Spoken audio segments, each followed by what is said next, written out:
You mentioned your interest, your admiration of Albert Camus, of stoicism, perhaps your interest in existentialism. Camus said, I believe in Myth of Sisyphus, the only way to deal with an unfree world is to become so absolutely free that your very existence is an act of rebellion. What do you think he means by that? I suppose the way that Camus viewed the world, and the way that the Stoics did, and a lot of the existentialists, was that it was so absurd, and that the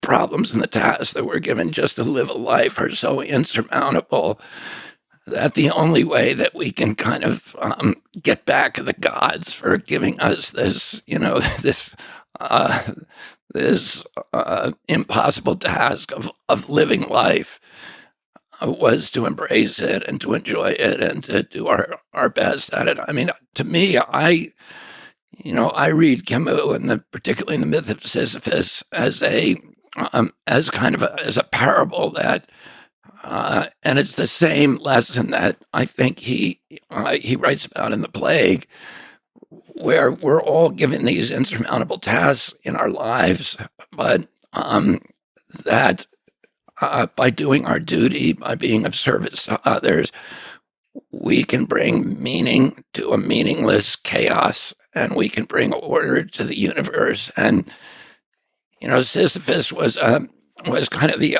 iconic hero of the Stoics, and he was a man because he did something good. He delivered a gift to humanity.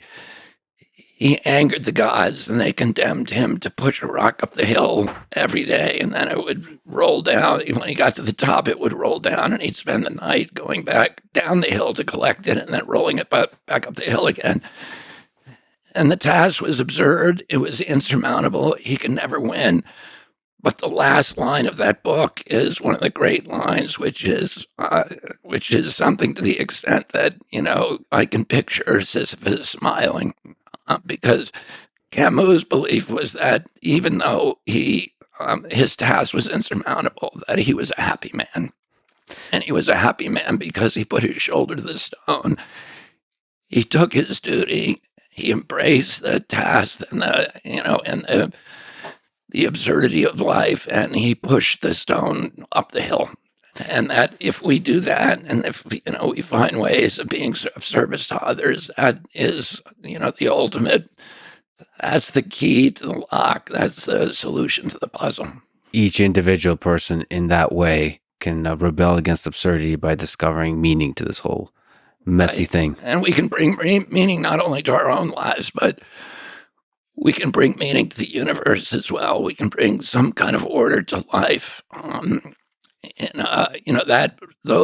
The embrace of those tasks and the commitment to service resonates out from us to the rest of humanity in some way.